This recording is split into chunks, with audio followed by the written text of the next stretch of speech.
우리 앞뒤 옆에 계신 분들에게 한번 이렇게 인사할까요? 메리 크리스마스. 메리 크리스마스. 메리 크리스마스.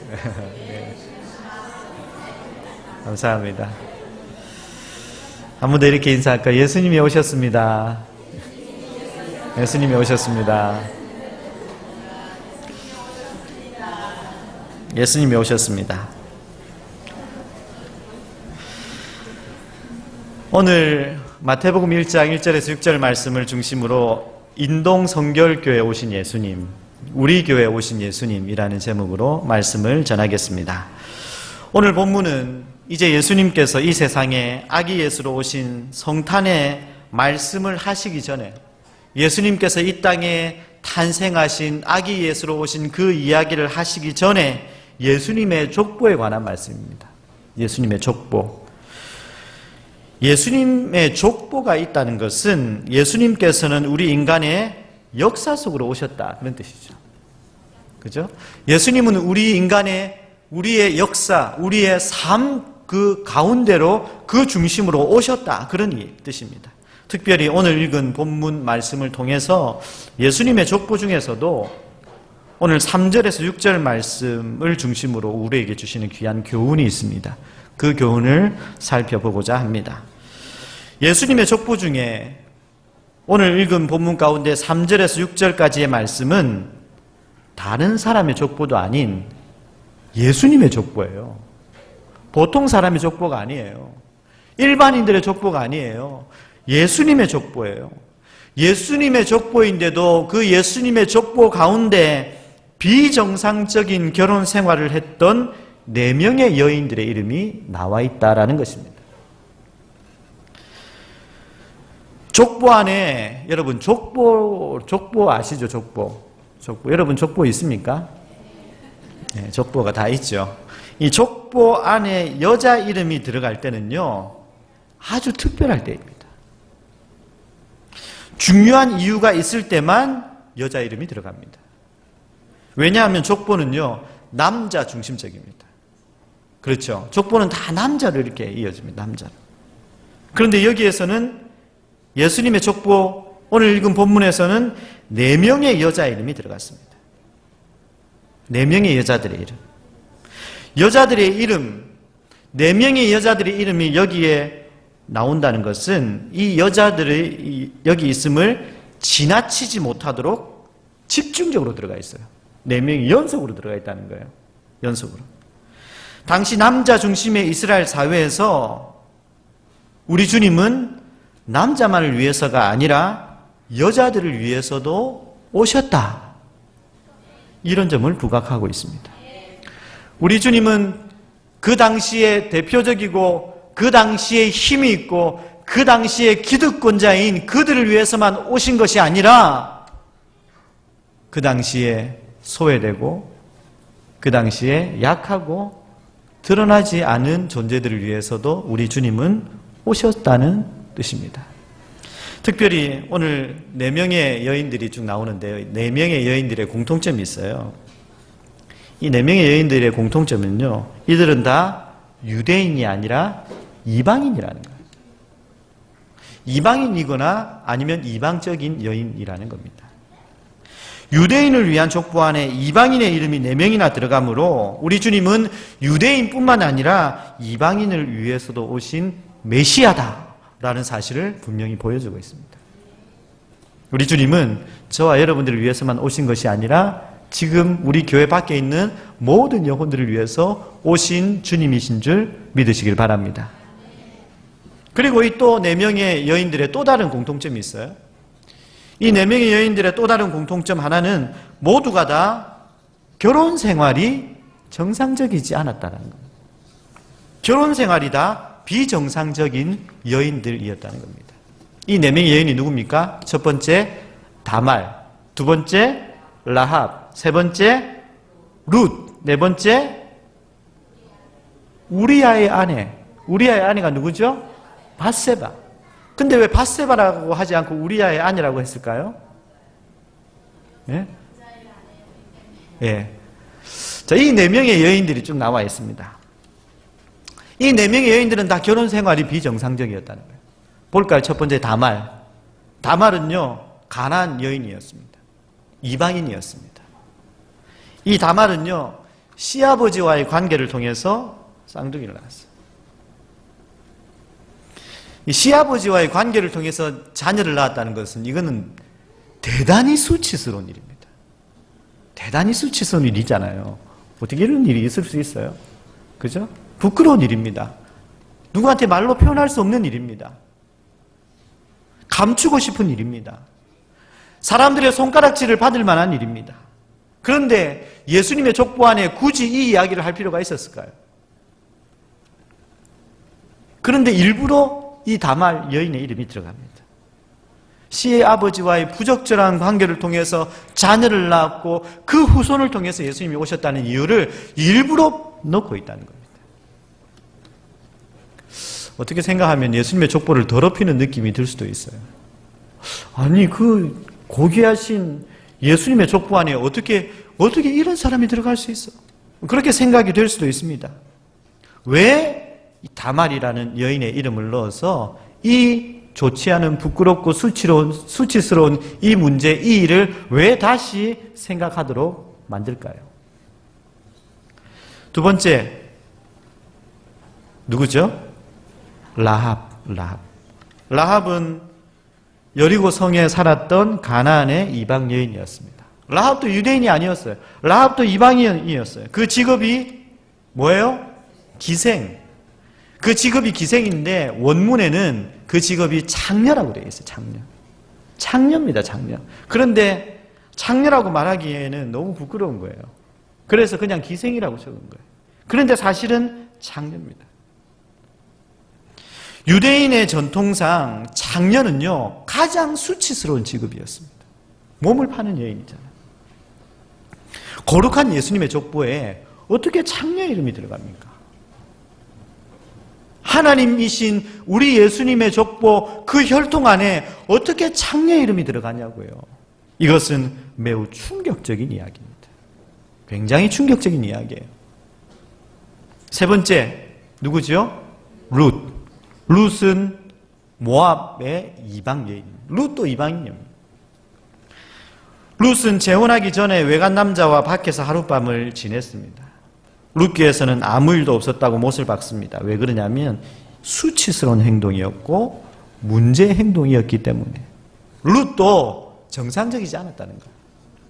부끄러운 과거가 있었던 여인이라는 겁니다. 룻도 유대인이 아니라 이방인이었다는 거예요. 그리고 마지막에 우리아의 아내가 나옵니다. 우리아의 아내. 밧세바의 이름이 아니라 우리아의 아내라고 나와 있습니다.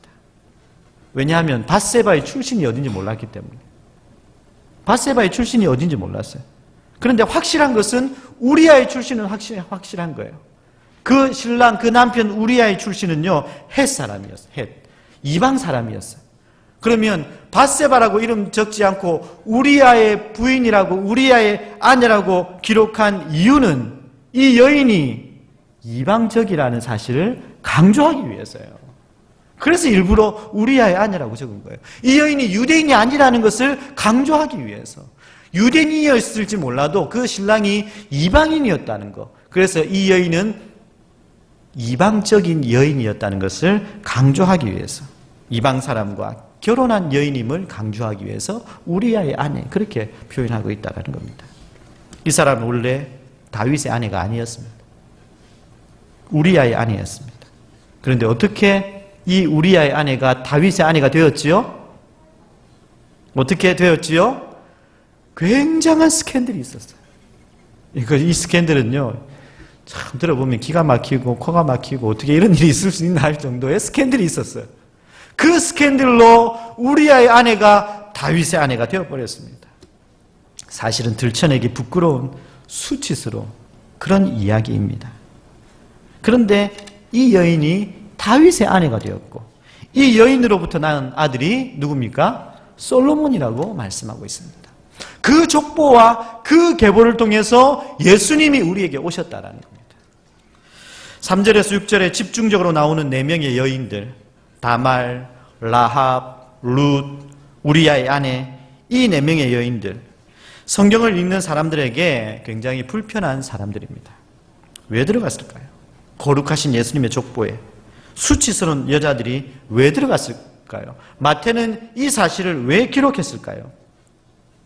그 이유는 예수님은 유대인의 거룩한 왕의 족보, 왕의 계보로 오셨지만 그 왕의 계보 안에도 이런 문제들이 있었다라는 것입니다. 왕이라고 해도 완벽하지 않았다라는 것입니다. 그러고 보면 이 세상에 완벽한 사람은 아무도 없습니다. 예수님은 이런 문제 속으로 오셨다라는 것입니다.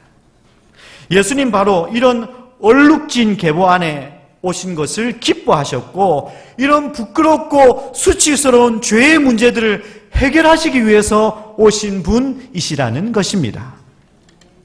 예수님은 죄인들과 무관하신 분이 아니라 바로 죄인들을 위해서 오신 분이심을 우리는 분명히 믿으셔야 합니다.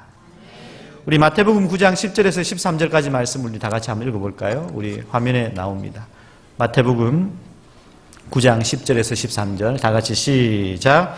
예수께서 마태의 집에서 앉아 음식을 잡수실 때에 많은 세리와 죄인들이 와서 예수와 그의 제자들과 함께 앉았더니 바리새인들이 보고 그의 제자들에게 이르되 어찌하여 너희 선생은 세리와 죄인들과 함께 잡수시느냐. 예수께서 들으시고 이르시되 건강한 자에게는 의사가 쓸데없고 병든 자에게라야 쓸데있느니라. 너희는 가서 내가 긍휼을 원하고 제사를 원하지 아니하노라 하신 뜻이 무엇인지 배우라. 나는 의인을 부르러 온 것이 아니요 죄인을 부르러 왔노라 하시니라. 예수님께서 공생애 가운데 사역하시면서 예수님 주변에 항상 있었던 무리들이 그 당시의 대표적인 죄인들이었습니다.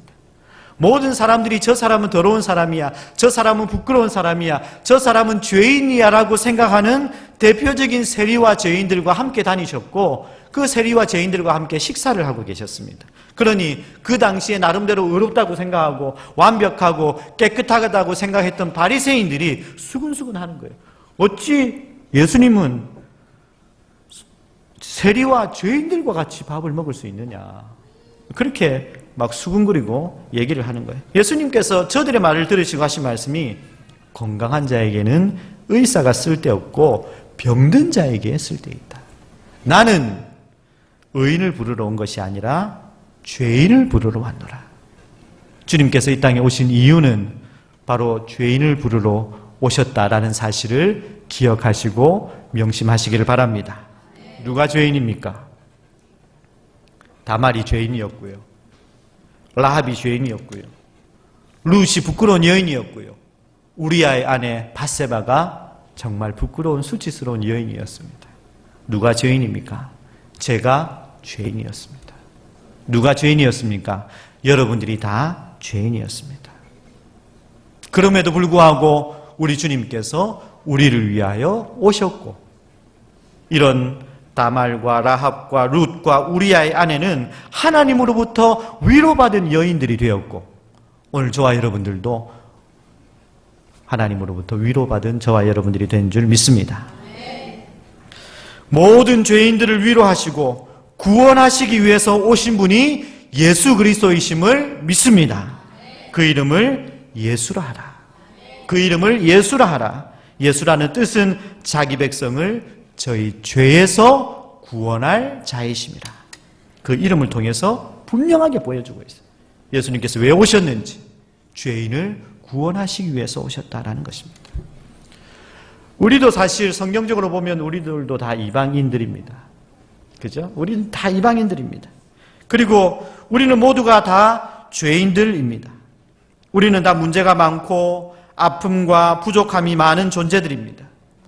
겉으로 볼 때는 아무 문제가 없는 것처럼 보여도 겉으로 볼 때는 여러분들 다 괜찮은 것 같지만 여러분들은 다 속으로 멍들고 아프고 연약한 존재들입니다. 맞습니까? 나는 괜찮아요. 나는 문제 없어요. 나는 아무런 문제 없어요 라고 말할 수 있는 사람 있습니까? 제가 볼 때는 아무도 없습니다. 다 문제가 있습니다. 다 문제가 있습니다. 괜찮은 척하지만 아닌 척하지만 사실은 다 있어요. 다 있어요. 여러분들. 저도 있고요. 여러분들도 다 있습니다. 다 있습니다. 그래서 바로 이런 우리들을 위해서 주님께서 오셨다. 바로 이런 여러분들을 통해 위해서 주님께서 오셨다라는 사실은 우리에게 얼마나 큰 위로가 되는지 모릅니다. 바로 그리스도는 이런 자들을 위해서 오신 분이기 때문에 그렇습니다. 예수님께서 이 세상에 아기 예수로 오신 오늘 성탄절, 우리는 어떻게 지내고 어떻게 보내는 것이 좋을까요?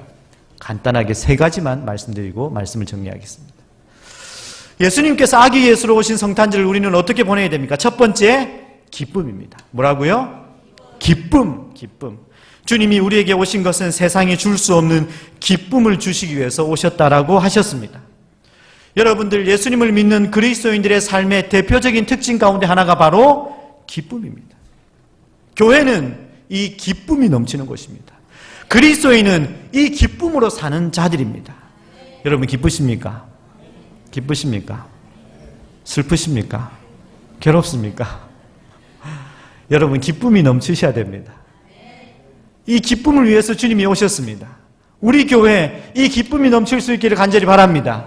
우리 교회 들어오는 이들마다 이 기쁨으로 기뻐할 수 있는 은혜가 있기를 간절히 바랍니다. 저는 제가 기도하고 제가 하나님 앞에 간구하는 것 가운데 하나가, 하나님, 우리나라에서, 아니 세계에서 가장 기쁜 교인들 제가 만들 수 있도록 도와주세요. 제 기도 제목입니다. 왜냐하면 주님께서 이 기쁨을 위해서 오셨기 때문에 그렇습니다.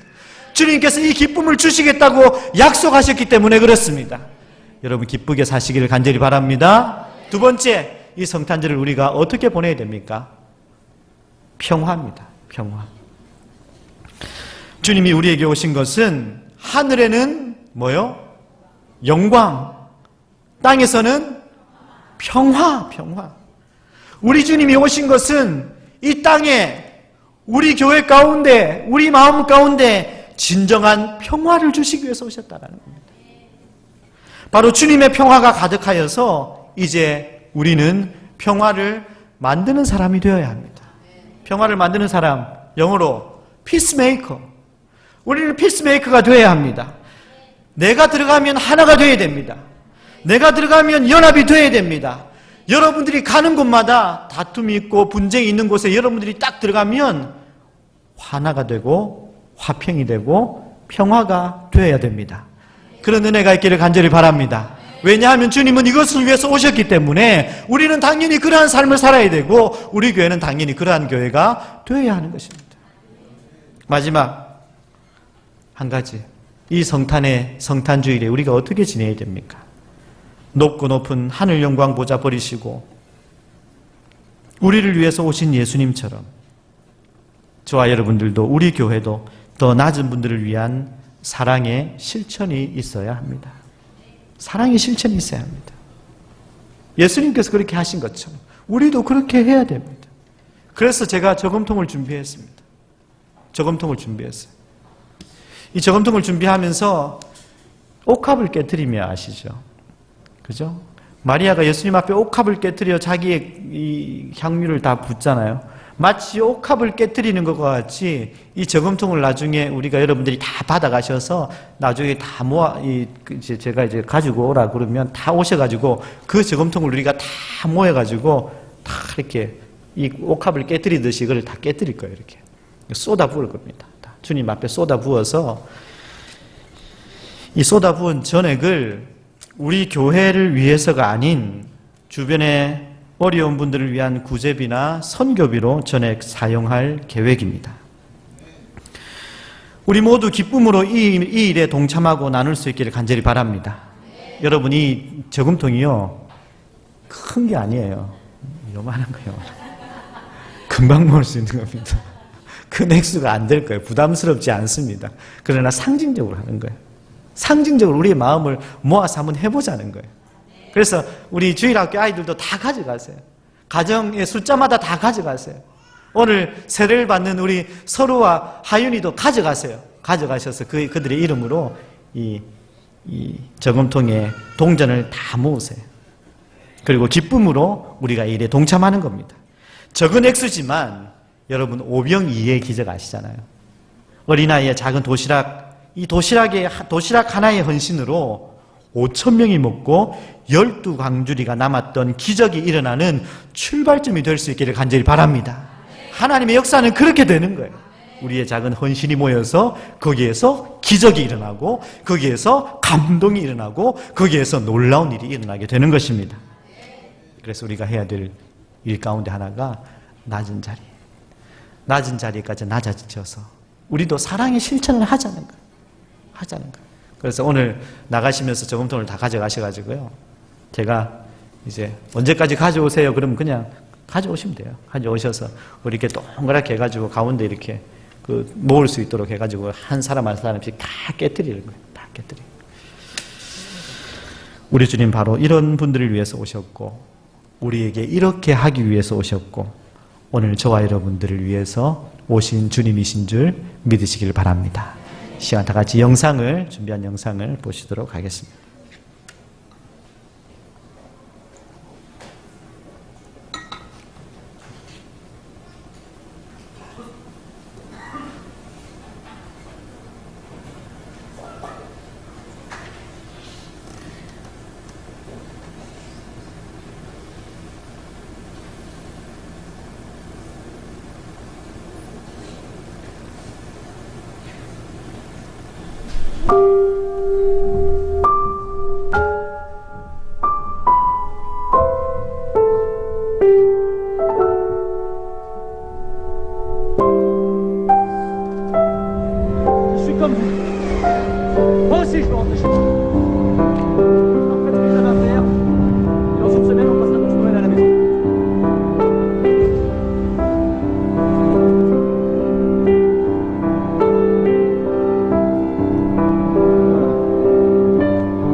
영상이 작년에 만들어져 가지고요. 2014년 지금이나 그렇게 되어 있어요. 막 싸우다가, 막 전쟁하고 싸우다가 한 사람이 성탄절 이브 날 밤에 예수님의 성탄 찬양을 하다가 이 사람들이 다 그 예수님을 생각하고 성탄절을 생각하면서 하나 되는 실제 이야기. 실제 얘기. 우리가 막 싸우다가 예수님을 생각하면, 예수님을 바라보면 우리가 지금 뭐 하고 있는 거지? 우리가 지금 뭐 하고 있는 거지? 우리가 하나가 될 수 있을 줄 믿습니다. 하나입니다. 이것을 위해서 주님 오셨습니다. 제가 은퇴할 때까지 우리 교회는 싸움은 끝났습니다. 없습니다. 이제 없습니다. 그러면 하나님의 놀라운 구원의 사랑의 역사가, 기적이 일어나게 될 줄 믿습니다.